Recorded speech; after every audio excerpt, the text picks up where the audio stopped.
Hello everyone, welcome to education centre. आज हम क्या करेंगे बच्चों, आज हम जितना भी फिजिक्स में पढ़ चुके हैं, ठीक है, जितना भी अभी तक फिजिक्स में हमने पढ़ रखा है उसको क्या करेंगे, क्विक रिवीजन मारेंगे 20 मिनट में पूरा, शुरू से लेके जब आज तक जितना भी जो लास्ट वीडियो तक जहां तक आपने पढ़ रखा है उसका हम क्या करते हैं, क्विक रिवीजन मारते हैं। बहुत फास्ट रिवीजन करेंगे, पूरा मैं आपको सारा रिवाइज करा दूंगा 20 मिनट के अंदर, ठीक है। 20 मिनट का आप टाइम मुझे दो, ठीक है, टाइमर लगा लो, 20 मिनट में मैं पूरा कंप्लीट कर दूंगा, ठीक है। तो स्टार्ट करते हैं, टाइमर स्टार्ट कर लो आप, ठीक है। फिजिक्स का जो सबसे पहला चैप्टर था क्या था, यूनिट एंड मेजरमेंट था,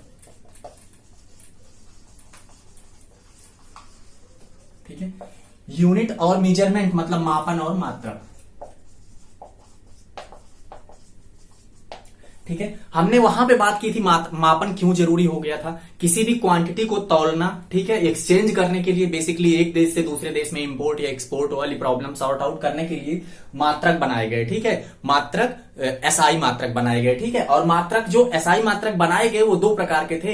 एक तो मूल मात्रक जो सबसे पहले डिसाइड किए गए, 7 थे मूल मात्रकों की संख्या। उसके बाद उन्हीं मूल मात्रकों का उपयोग करके हम क्या किए, व्युत्पन्न मात्रक बनाए थे, ठीक है। Means fundamental unit and derived unit, दो तरीके की यूनिट हुआ करती थी। फंडामेंटल यूनिट 7 थी, ठीक है, वो आपको मैंने याद करवाया था टेबल लिखवा के पूरा अच्छे से, ठीक है। और उसके बाद व्युत्पन्न मींस डेराइव्ड यूनिट जो थी, जो फंडामेंटल यूनिट से ही मिलकर बनाई जाती थी, उन्हें क्या बोलते थे, डेराइव्ड यूनिट बोला करते थे, ठीक है। डेराइव्ड यूनिट और फंडामेंटल यूनिट में फर्क इतना सा है कि जो फंडामेंटल थे, जो मात्रक थे, इसके दो थे, एक तो एक आपके मूल मात्रक और दूसरा आपका व्युत्पन्न मात्रक, ठीक है। मूल मात्रकों की संख्या 7 थी, इसकी डिसाइडेड नहीं है कितनी, इसमें बहुत सारे होते हैं, अनगिनत होते हैं, ठीक है। इसमें जितनी भी चीजें बनती हैं सबके अपने अपने मात्रक इन्हीं से निर्धारित किए जाते हैं, इन्हीं 7 का यूज करके। जैसे यहाँ पे चाल का मात्रक बता दिया जाता है, चाल व्युत्पन्न मात्रक में आता है। क्यों आता है, क्योंकि चाल बराबर दूरी बटे समय होता है, डिस्टेंस अपॉन टाइम होता है। डिस्टेंस का मात्रक मीटर होता है और समय का सेकंड होता है। मतलब वहां के 7 में से 2 चीजें एक मात्रक में यूज हो रही हैं, इसीलिए इनको व्युत्पन्न बोला जाता है। उसमें वही 7 यूज करने हैं, और वो 7 कौन कौन सी थी जरा आप याद करो, जल्दी से याद करो और बताओ जरा 7 कौन कौन सी थी, ठीक है। तो चलो देखते हैं, आप मैच कराते जाना फटाफट। सबसे पहले हमने लिखाया था दूरी, दूरी का मात्रक मीटर बताया था, ठीक है। दूरी के बाद आपको बताया था द्रव्यमान, मास का द्रव्यमान बताया था, द्रव्यमान का मात्रक बताया था, किलोग्राम बताया था, ठीक है। तीसरा आपको समय बताया था, समय का मात्रक सेकंड बताया था, ठीक है, इतना याद है। चौथा आपको विद्युत धारा बताया था, ठीक है, करंट बताया था, ठीक है, करंट का मात्रक आपको एम्पियर बताया था। पांचवा आपको मात्रक बताया गया था टेम्परेचर ताप, ठीक है, ताप का मात्रक केल्विन बताया गया था, ठीक है, 5 हो गया। 6 आपका ज्योति तीव्रता था, ल्यूमिनस इंटेंसिटी, इसका मात्रक आपको कैंडिला बताया गया था। इतनी बात समझ में आ गई। लास्ट बचा था क्या, अमाउंट ऑफ सब्सटेंसेस, ठीक है, अमाउंट ऑफ सब्सटेंसेस, इसका मात्रक आपका मोल बताया गया था, ठीक है। अमाउंट ऑफ सब्सटेंसेस मतलब सब्सटेंसेस का परिमाण, ठीक है। इतनी बात समझ में आ गई। 7 मूल मात्रक आपके कंप्लीट हो गए। 2 और आ जाते हैं, 2 एंगल के मात्रक हो जाते हैं। कोण के 2 मात्रक होते हैं, एक तो रेडियन और दूसरा स्टेरेडियन। जो रेडियन होता है वो 2D के लिए होता है, ठीक है, 2 डायमेंशनल बॉडी के लिए होता है। जैसे आपका 2 डायमेंशनल में आता है क्या, त्रिभुज, चतुर्भुज, ठीक है, वृत्त, ये सारी चीजें किसमें आ जाती हैं, 2D बॉडी में आती हैं। और वहीं पे कोण मतलब शंकु, ठीक है, बेलन, ठीक है, जो चीजें जिसमें आप वॉल्यूम निकालते हो, इसको मैंने अच्छे से पढ़ाया है वहां पे काफी टाइम लेके कि क्या होती है 2D और 3D बॉडी, ठीक है। तो जो 3D बॉडी के मात्रक थे वो क्या थे, कोण के मात्रक स्टेरेडियन। तो मात्रक आपका खत्म हो जाता है। उसके बाद बात की थी हमने दूरी के बड़े मात्रक और दूरी के छोटे मात्रक। दूरी के बड़े मात्रक में हमने बात की थी प्रकाश वर्ष की, एस्ट्रोनॉमिकल यूनिट, खगोलीय मात्रक, और तीसरा आपका पारसेक, ठीक है। तो पारसेक हमने बताया था सबसे बड़ा मात्रक दूरी का, आपसे क्वेश्चन पूछेगा पारसेक बताना। दूसरे नंबर पे प्रकाश वर्ष और तीसरे नंबर पे क्या, खगोलीय मात्रक, ठीक है, एस्ट्रोनॉमिकल यूनिट, ठीक है। Parsec, light year and astronomical unit, ठीक है। इनकी वैल्यूज भी लिखाई थी हमने, वो आपको डेटा ध्यान रखना है। उसके बाद हमने क्या पढ़ा था, दूरी के छोटे मात्रक की बात की थी। दूरी के छोटे मात्रक में आपके माइक्रोन बताया था, एंगस्ट्राम बताया था और फर्मी बताया था। एक फर्मी बराबर 10 के घाते -15 मीटर होता है। फर्मी का उपयोग किया जाता है परमाणु की त्रिज्याओं को नापने के लिए, ध्यान रखना है। दूसरा आ जाता है एंगस्ट्राम। एंगस्ट्राम एक दूरी का ही मात्रक होता है, ठीक है। इसकी वैल्यू होती है 10, एक एंगस्ट्राम बराबर 10 के घाते -10 मीटर होती है, ठीक है। इतनी बात समझ में आ गई। एंगस्ट्राम का उपयोग किया जाता है तरंग दैर्ध्य को नापने के लिए, वेवलेंथ को मेजर करने के लिए क्या यूज किया जाता है, एंगस्ट्राम यूनिट यूज किया जाता है, ठीक है। उसके बाद आता है माइक्रोन। माइक्रोन छोटी चीजों को दूरबीन से देखने के लिए, ठीक है, आपको क्या किया जाता, देखने के लिए क्या करते हो आप, माइक्रोन यूज करते हो, ठीक है। तो माइक्रोन छोटी चीजों को देखने के लिए किया जाता है, जो चीजें आंखों से नहीं दिखती उनको माइक्रोमीटर से देखते हो आप, उसे बोलते हो माइक्रोन। एक माइक्रोन बराबर 10⁻⁶ मीटर होता है। इतना हमने बेसिक पहले चैप्टर में पढ़ा था। कुछ मात्रक के बारे में हमने बताया था आपको कि करंट का मात्रक, ठीक है, विद्युत धारा को किससे नापा जाता है, तो अमीटर से मापा जाता है, ठीक है। ऐसे ही वोल्टेज को वोल्ट मीटर से मापा जाता है, ठीक है। बहुत सारी चीजें फिर वहां पे डिस्कस की गई थी, ठीक है। और एक मैं आपको लास्ट में बाद में जब मिसलेनियस कराऊंगा तो आपको मैं ऐसे ही कम से कम लिस्ट बनवा दूंगा 100 अप्रोक्सीमेट 100, ठीक है, 100 डिवाइसेस के नाम बता दूंगा कि कौन क्या नापती हैं, ठीक है। वो आपको बाद में पढ़ लेना है, उतना खास इंपॉर्टेंट नहीं है, ठीक है। तो आपका ये पहला चैप्टर हो जाता है। इसी में इसके बाद हमने शुरू किया था क्वांटिटी के बारे में आपको बताया था, ठीक है। राशियों के बारे में बताया था कि राशियां दो प्रकार की होती हैं, एक तो अदिश राशि, दूसरा सदिश राशि, ठीक है। यहां से दोनों में से कोई एक क्वेश्चन आपके एग्जाम में पूछा जाता है। अदिश राशि क्या होती है, वो राशि जिसमें केवल और केवल क्या हो, परिमाण हो, मैग्नीट्यूड हो, बट उसमें डायरेक्शन ना हो, दिशा ना हो, उसे क्या बोलते हैं, अदिश राशि बोलते हैं। सदिश राशि क्या होती है, जिसमें परिमाण और दिशा दोनों होती है, उसे क्या बोलते हो आप, सदिश राशियां बोलते हो, ठीक है। दोनों की बात करें तो दोनों का एग्जाम्पल देके हमने अच्छे से समझा था कि जो दूरी होती है वो क्या होती है, अदिश राशि में जाती है, लेकिन वहीं पे विस्थापन क्या होता है, वो कहां जाता है, सदिश राशि में, ठीक है। इतनी बात आपको हमने समझाई थी दूरी और विस्थापन से रिलेटेड, ठीक है। दूरी और विस्थापन में मैंने अच्छे से आपको बताया था कि दूरी जो है वो एक अदिश राशि है, उसका मात्रक मीटर होता है, ठीक है। जबकि विस्थापन एक सदिश राशि है, उसका मात्रक भी मीटर होता है। दूरी हमेशा धनात्मक होती है, जबकि विस्थापन आपका धनात्मक, ऋणात्मक या जीरो भी हो सकता है, राइट। इतनी बात हमने बताई थी आपको, ठीक है। विस्थापन और दूरी से रिलेटेड मैंने एक न्यूमेरिकल भी कराया था आपको, ठीक है। तो आपको वो भी ध्यान रखना है। उसके बाद हम बात करते हैं चाल की। चाल बराबर दूरी बटे समय लिखाया था। चाल का मात्रक मीटर पर सेकंड होता है, इतनी सी बात समझ में रखनी है। उसके बाद हमने आपको किलोमीटर प्रति घंटे से लेके मीटर पर सेकंड में या फिर मीटर पर सेकंड से किलोमीटर प्रति घंटे में बदलना आपको बताया था। कैसे करेंगे, 18/5 करेंगे। क्या करेंगे, जैसे आपको छोटे से बड़े में जाना है, मीटर पर सेकंड से किलोमीटर प्रति घंटे में बदलना है, तो क्या करो आप, बड़ा वाला ऊपर, 18 ऊपर, डिवाइड में 5 नीचे लिखो। मतलब 2 डिजिट आपको याद कराई थी, एक तो 18 और दूसरा 5, ठीक है। जब आप छोटे से बड़े में जाते थे, जैसे मीटर पर सेकंड से किलोमीटर में, किलोमीटर बड़ा है ना, तो छोटे से बड़े में जाओगे तो बड़ा ऊपर 18 ऊपर डिवाइडेड बाई 5 से गुणा करते थे उसमें। और जब आप बड़े से छोटे में जाते थे तो छोटा वाला ऊपर 5 ऊपर 18 नीचे 5/18 से गुणा करते थे। इतनी बात आपको समझ में आ गई होगी।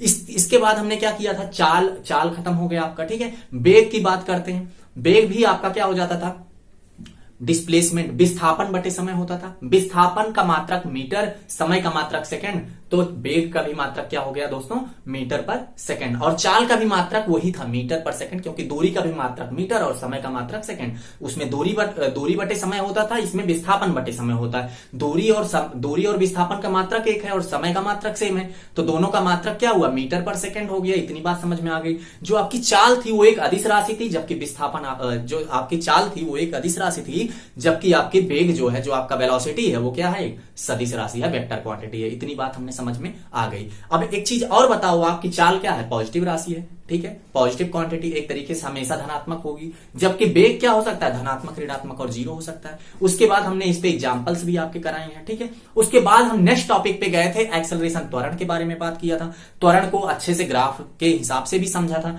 त्वरण क्या था, वेग परिवर्तन की दर को क्या बोलते थे, त्वरण बोलते थे। इतनी बात आपको समझ में आ गई थी। वेग के परिवर्तन की दर को क्या बोलते हैं, त्वरण बोलते हैं। मतलब वेग अगर परिवर्तित नहीं हुआ तो त्वरण नहीं होगा। इस पे हमने एक एग्जांपल लिया था कि कार चल रही है, कार जब शुरू करेगी तो समझ लो एक्सीलेट करेगी, उसकी स्पीड बढ़ेगी, ठीक है। चाल का क्या होगा, वेग बढ़ेगा, तो वहां पे धनात्मक त्वरण होगा।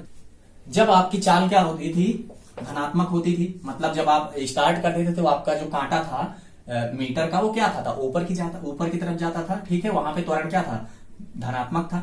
जब रास्ता एकदम क्लियर होता था तो आप एक समान वेग से जाते थे तो वहां पे वेग में परिवर्तन क्या होता था, कुछ नहीं होता था, जीरो रहता था। यहाँ पे त्वरण आपका जीरो होता था, यहाँ पे त्वरण धनात्मक होता था, ग्राफ नीचे निकलता था तो आपका त्वरण नेगेटिव होता था। इतनी बात हमने वहां पे समझी थी। त्वरण का मात्रक क्या होता है, मीटर पर सेकंड स्क्वायर। क्यों होता है, क्योंकि वेग परिवर्तन, वेग ऊपर है नीचे समय है, वेग का मात्रक मीटर पर सेकंड और समय का मात्रक सेकंड, तो सेकंड और सेकंड मल्टीप्लाई किया, गुणा किया, स्क्वायर बन गया तो मीटर पर सेकंड स्क्वायर हो गया। इतनी बात हमने त्वरण के बारे में बात की थी। एक और चीज बताई थी हमने वहां पे, त्वरण भी क्या है, एक सदिश राशि है, एक वेक्टर क्वांटिटी है। त्वरण आपका धनात्मक हो सकता है, ऋणात्मक हो सकता है, जीरो भी हो सकता है। इतनी बात आपको समझाई गई थी वहां पे, ठीक है। तो त्वरण हमारा यहाँ पे खत्म हो जाता। उसके बाद हमने दो तरीके के बल के बारे में देखा था, एक तो अपकेंद्रीय बल, दूसरा अभिकेंद्रीय बल। अभिकेंद्रीय मतलब सेंट्रीपेटल फोर्स, सेंट्रीपेटल का मतलब क्या हो जाता है, अभिकेंद्र की तरफ हो जाता है, मतलब केंद्र की तरफ बल लगना, ठीक है। जैसे साइकिल का रिम हो गया, साइकिल के रिम में जो तीलियां होती हैं क्या होती हैं, अंदर की तरफ बल लगाती हैं, चलते हो तो आप, ठीक है। इसे क्या बोलता है, केंद्र की तरफ बल लगना क्या हो जाता है, अभिकेंद्रीय बल हो जाता है, सेंट्रीपेटल फोर्स हो जाता है। दूसरा हमने क्या बात की थी, सेंट्रीफ्यूगल फोर्स के बारे में बात की थी, जब केंद्र के विपरीत दिशा में बल लगता है। वहां पे हमने क्या किया था, एग्जाम्पल लिया था, जैसे कपड़ा धोने की मशीन थी, मक्खन निकालने के लिए दही से जो आप यूज करते हो, खैलर वगैरह या फिर जो भी मशीन यूज करते हो कि मक्खन ऊपर आ जाए, दूर हो जाता है वहां से सेंटर से, तो उसे वो उसमें आ जाता था आपका अपकेंद्रीय बल, ठीक है। अपकेंद्रीय बल मींस सेंट्रीफ्यूगल फोर्स, ठीक है। तो आपको ये दोनों फोर्स के बारे में बताया गया था और एक फॉर्मूला बताया था अभिकेंद्रीय बल के लिए, mv²/r, ठीक है। तो वो भी आपको ध्यान रखना है। बल का मात्रक न्यूटन होता है। उसके बाद हम बात कर लिए थे आगे चल के उत्तोलक और सिंपल मशीन की। सिंपल मशीन और उत्तोलक में आपको ज्यादा कुछ नहीं पढ़ना। उत्तोलक के 3 प्रकार होते हैं, प्रथम श्रेणी का, द्वितीय श्रेणी का और तृतीय श्रेणी का। प्रथम श्रेणी का उत्तोलक होता है, उसमें आपका जो बीच में होता, 3 चीजें आपको हमने बताई थी, एक तो आलंब, दूसरा आयास और तीसरा भार। आलंब, ठीक है, आयास और भार, ठीक है।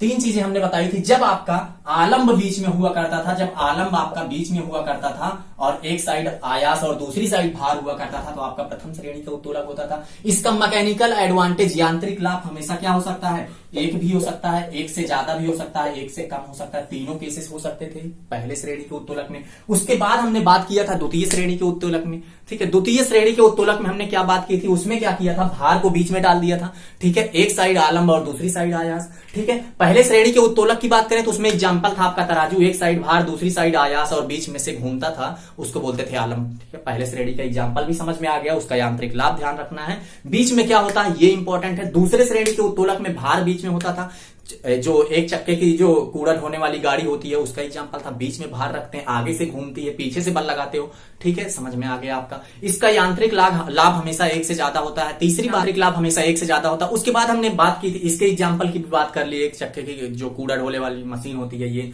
ठीक है। ऐसे ही जो नींबू निचोड़ने वाली मशीन होती है जिसमें बीच में नींबू फंसाते हैं, एक साइड से घूमता है, दूसरी साइड से ताकत लगाते हो, ठीक है। ये भी आ जाता है आपका द्वितीय श्रेणी के उत्तोलक में, ठीक है। ऐसे बहुत सारे एग्जाम्पल हैं, जब आप समझोगे, एग्जाम्पल देखोगे तो अपने आप समझ में आ जाएगा कि हाँ बीच में भार रख रहे हो या फिर आगे, ठीक है। सरौता हो गया।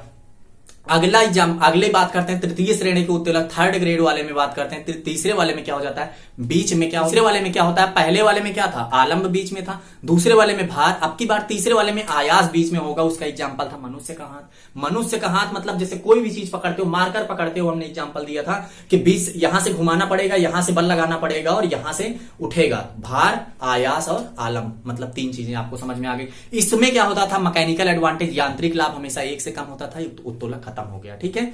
इतनी बात समझ में आ गई होगी। उत्तोलक के बाद हमने बात किए थे, सीधा न्यूटन पे स्विच किया था, ठीक है। न्यूटन की बात की थी। न्यूटन ने हमने 3 नियम सीखे थे, ठीक है। पहली चीज तो न्यूटन के मोशन की इक्वेशन, ठीक है, जो इनकी गति का समीकरण था, तो 3 समीकरण था न्यूटन का, गति का 3 समीकरण था। देख लो क्या था, एक तो था v = u + at, ठीक है, v = u + at था। दूसरा था s = ut + ½ at² था, ठीक है। तीसरा था आपका v² - u² = 2as था, ठीक है। v आपका फाइनल वेलोसिटी था, u आपकी इनिशियल मतलब अंतिम वेग, प्रारंभिक वेग, त्वरण और टाइम था, और s जो थी वो दूरी थी, ठीक है, ये चीज हमने अच्छे से वहां पे समझी थी। ठीक है, तो इस पे आपको न्यूमेरिकल नहीं आना है, इस पे आपके न्यूटन के जो गति के तीनों समीकरण है, सिर्फ समीकरण के नाम याद रखने हैं, फॉर्मूले के साथ में समीकरण सीधा पूछे जाते हैं। ठीक है, ठीक है। उसके बाद हमने बात की थी न्यूटन के लॉ की, न्यूटन के नियम की। न्यूटन ने 3 नियम दिए थे। पहला नियम था न्यूटन का प्रथम नियम, दूसरा था न्यूटन का द्वितीय नियम, तीसरा नियम था न्यूटन का तृतीय नियम। पहले नियम में बताया गया था कि यदि कोई वस्तु विरामावस्था में है तो वो विरामावस्था में रहेगी, यदि वह गतिमान में है तो गति करती रहेगी जब तक कि उस पर कोई बाहरी बल न लगाया जाए। इसी नियम को गैलीलियो का नियम, इसी नियम को क्या बोलते हैं, लॉ ऑफ इनर्शिया। ठीक है, लॉ ऑफ इनर्शिया के नाम से भी जाना जाता है। गैलीलियो का नियम बोला जाता है, न्यूटन का प्रथम नियम भी बोला जाता है। ठीक है, इतनी बात आपको समझ में आ गई। अगर अंग्रेजी में इसी को मैं बात करूं तो when object is moving either on rest then it will be continue when until unless applied external force। समझ में आ गया होगा आपको। ठीक है, फिर उसके बाद हमने बताया था कि इसी नियम से बल की परिभाषा मिलती है। इसमें एग्जांपल दिया था, चलती हुई गाड़ी अचानक रुक जाती है तो आदमी क्या होता है, आगे की तरफ जा जाता है। ठीक है, और आदमी जब बैठता है और गाड़ी चलना स्टार्ट करती है तो आदमी पीछे की तरफ जाता है। ये इंपॉर्टेंट थे। ठीक है, एग्जाम्पल इंपॉर्टेंट हो जाए। दूसरे नियम में हम बात करते हैं F बराबर हमने प्रूफ किया था, वहां पे आपको सिर्फ 2 चीजें याद रखनी है। एक तो F बराबर ma होता है, इस नियम से न्यूटन के बल का व्यंजक निकल के आता है। ठीक है, दूसरे नियम से न्यूटन का जो फॉर्मूला था F बराबर ma वो निकल के आता है। ठीक है, उसके बाद हमने बात की थी तीसरे नियम की, न्यूटन का जो तीसरा नियम था उसमें हमने पढ़ा था कि every action have opposite reaction. ठीक है, मतलब प्रत्येक क्रिया के बराबर परंतु विपरीत दिशा में प्रतिक्रिया बल लगता है। तीसरे नियम में हमने ये सीखा था। समझ में आ गई बात। इसमें एग्जांपल लिया था, जैसे हमने क्या किया था कि रिकॉइल ऑफ द गन। ठीक है, बंदूक से निकली गोली, बंदूक से जब गोली निकलती है तो आगे जाती है तो बंदूक पीछे जाती है। नाव से कूदता हुआ आदमी जब नाव किनारे पर नाव से जब कूदता है आदमी तो क्या होती है, नाव पीछे चली जाती है, आदमी आगे। ठीक है, मतलब जितना आगे बल लगता है उतना ही पीछे लगता है। Every action have equal and opposite reaction, word ध्यान में रखना। ठीक है, आपका काम हो जाएगा। ठीक है, इतना हमने पढ़ लिया था। उसके बाद हम बात किए थे वर्क पावर एनर्जी, अगले चैप्टर पे स्विच किए थे वर्क पावर एनर्जी। ठीक है, कार्य सामर्थ्य और ऊर्जा। तो कार्य क्या था आपका, वर्क क्या था, फोर्स और डिस्प्लेसमेंट। ठीक है, बल और विस्थापन के गुणनफल को क्या बोलते थे, कार्य बोलते थे। बल का मात्रक न्यूटन और विस्थापन का मात्रक मीटर, तो इसका मतलब कार्य का मात्रक क्या हो गया, न्यूटन मीटर। जो कार्य है आपका, जो वर्क है, एक अदिश राशि है। क्यों, क्योंकि बल एक सदिश है और आपका ठीक है विस्थापन भी सदिश राशि है, तो 2 सदिश राशियों का गुणनफल क्या हो जाता है, अदिश राशि हो जाता है। इसलिए आपका कार्य क्या हो जाता है, अदिश राशि हो जाता है। ठीक है, इतनी बात समझ में आ गई। ठीक है, कार्य आपका पॉजिटिव भी हो सकता है, नेगेटिव भी हो सकता है और जीरो भी हो सकता है। ठीक है, ये भी हमने बताया था। उस पर एक एग्जाम्पल भी लिया था और उस पर दिखाया भी था शो करके कि क्यों होता है पॉजिटिव, नेगेटिव या जीरो। ठीक है, उसके बाद हमने बात की थी कि कार्य के लिए जो इसेंशियल कंडीशन थी, कार्य के लिए आवश्यक शर्तें 2 प्रकार के, दो शर्तें थी उसकी। एक तो बल लगाया जाना चाहिए, दूसरा विस्थापन होना चाहिए। अगर बल लगा रहे हो विस्थापन नहीं हो रहा, कार्य नहीं होगा। बल नहीं लगा रहे हो विस्थापन हो ही नहीं सकता तो कार्य नहीं होगा। ठीक है, मतलब 2 के दोनों इसेंशियल कंडीशन थी, दोनों बहुत जरूरी थी। ठीक है, उसके बाद कार्य कब होगा कब नहीं होगा उसके लिए एक एग्जाम्पल भी हमने देखा था कि कुली जब सर पे सामान लेके खड़ा है, ठीक है, तो कार्य नहीं कर रहा है, एक जगह पे खड़ा है सामान लेके। लेकिन अगर वही कुली सामान को उठा के सर पे रखता है तो सामान का डिस्प्लेसमेंट हुआ, जितना डिस्प्लेसमेंट हुआ उसके हिसाब से उसने काम किया। ठीक है, दिमाग से सोचना काम नहीं होता है, फीलिंग कोई भी फीलिंग है आपकी, ठीक है, आपकी फीलिंग वगैरह है तो वो भी आपका कार्य में नहीं आता है। आप एक जगह से दूसरे जगह जाके आते हो और उसके बाद आप देखते हो तो कोई कार्य नहीं किया क्योंकि विस्थापन 0 हो जाता है। ठीक है, तो ऐसे हमने बहुत सारे एग्जांपल्स देखे थे। हमने ये भी देखा था कि दीवार पे कोई आदमी पुश कर रहा है, धक्का मार रहा है तो क्या होगा, वहां पे कार्य नहीं होगा क्योंकि दीवार नहीं गिर रही है। ठीक है, तो हमने कार्य समझ लिया। उसके बाद हमने क्या पढ़ा था, कार्य के बाद वर्क के बाद हमने एनर्जी पढ़ी थी। ऊर्जा के बारे में बताया था कि हर एक वस्तु में ऊर्जा विद्यमान है, हर एक चीज में ऊर्जा है। ठीक है, ऊर्जा कंजर्व है, ऊर्जा कंजर्वेशन लॉ ऑफ एनर्जी की हमने बात की थी। ठीक है, ऊर्जा के संरक्षण नियम के बारे में हमने बात किया था कि ऊर्जा ना तो नष्ट की जा सकती है, ना उत्पन्न की जा सकती है, ऊर्जा को एक रूप से दूसरे रूप में बदला जा सकता है। इतनी बात हमने की थी। ठीक है, ये आपको समझ में आ गया होगा। और उसके लिए हमने एक पावर प्लांट का एग्जाम्पल भी लेके बताया था कि हाँ, पावर प्लांट में जो बिजली बनाई जाती है कैसे बनाई जाती है, जो आपके घरों तक आती है। ठीक है, इतनी बात आपको समझ में आ गई होगी। उसके बाद हमने बात की थी एनर्जी के फॉर्म्स की, वेरियस फॉर्म ऑफ एनर्जी की, और उससे एक चीज पहले और भी बात की थी, मोमेंटम की। ठीक है, उसके पहले हमने एक बात की थी मोमेंटम की, संवेग की। हमने बताया था वहां पे संवेग संरक्षण का भी नियम। संवेग क्या होता था, P बराबर mv होता था। संवेग P बराबर एमबी होता था वहां पे। द्रव्यमान और वेग के गुणनफल को संवेग कहते थे। मात्रक की बात करें तो किलोग्राम मीटर पर सेकंड होता था। ठीक है, इतनी बात समझ में आ गई। बल का मात्रक भी न्यूटन बताया था। ठीक है, डाइन बताया था, बाकी चीजें भी बताई थी। ठीक है, तो आपका जो कार्य का मात्रक जूल बताया है। ठीक है, कार्य का क्या मात्रक होता है, जूल बताया था। ठीक है, हमने बात की थी 1 न्यूटन मीटर बराबर 1 जूल भी होता है। ठीक है, इतनी बात समझ में आ गई। उसके बाद हम एनर्जी पे जब गए थे तो वेरियस फॉर्म ऑफ एनर्जी भी बताए थे। ठीक है, कितने फॉर्म्स ऑफ एनर्जी होती हैं आपकी, केमिकल एनर्जी होती है, पावर मतलब केमिकल एनर्जी होती है, थर्मल एनर्जी होती है, हाइड्रो एनर्जी होती है, विंड एनर्जी होती है, सोलर एनर्जी होती है, जियोथर्मल एनर्जी होती है, मतलब जो पृथ्वी के अंतर की उस ऊर्जा है वो भी होती है। ठीक है, हवा में ऊर्जा होती है, सूर्य की ऊर्जा होती है। ठीक है, उष्मा भी एक प्रकार की ऊर्जा है। ठीक है, गतिज ऊर्जा होती है, स्थितिज ऊर्जा होती है, यांत्रिक ऊर्जा होती है, ध्वनि ऊर्जा होती है, बहुत सारी ऊर्जा होती है। ठीक है, तो हमने सिर्फ स्पेशली 2 ऊर्जा पढ़ी थी वहां पे। यांत्रिक ऊर्जा के 2 पार्ट थे, एक तो काइनेटिक गतिज ऊर्जा और दूसरी स्थितिज ऊर्जा। तो गति के कारण ऊर्जा को गतिज ऊर्जा कहते हैं और स्थिति के कारण ऊर्जा को स्थितिज ऊर्जा कहते हैं। गतिज ऊर्जा के लिए हमने फॉर्मूला बताया था, काइनेटिक एनर्जी बराबर 1/2 mv²। एक और फॉर्मूला बताया था 1/2 m ब्रैकेट में v² माइनस u²। जब आपकी 2 चीजें हो, एक अंतिम अवस्था और प्रारंभिक अवस्था 2 दी हो, तो आपको दूसरा फॉर्मूला यूज करना है। ठीक है, उसके बाद उस पे न्यूमेरिकल्स भी करके दिखाए थे। ठीक है, स्थितिज ऊर्जा के बारे में बात किया था तो एनर्जी ड्यू टू पोजीशन। ठीक है, पोजीशन के द्वारा जो एनर्जी होती है, मींस स्थिति के कारण ऊर्जा को स्थितिज ऊर्जा कहते हैं। स्थितिज ऊर्जा के लिए फॉर्मूला बताया था, potential energy is equal to mg into H. ठीक है, द्रव्यमान इंटू गुरुत्वीय त्वरण इंटू हाइट, ऊंचाई। ठीक है, इतनी बात समझ में आ गई होगी। ठीक है, दोनों ऊर्जा का मात्रक क्या होता है, जूल ही होता है। ऊर्जा का मात्रक चाहे जो भी ऊर्जा की बात करोगे आप, जूल होता है।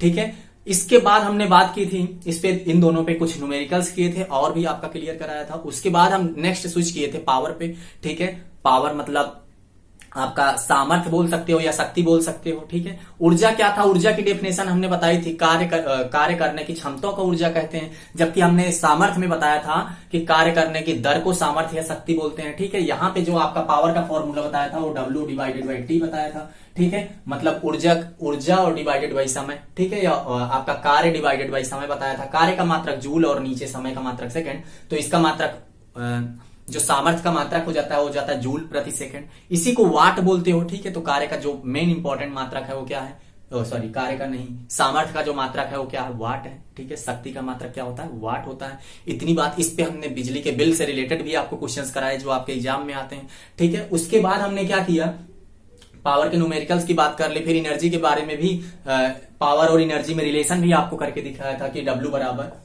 P/T होता है। ठीक है, इतनी बात हमने कर ली है। ठीक है, इसके बाद भी हमने बहुत सारी चीजें की है जो एक क्विक क्लास में आप नहीं मतलब।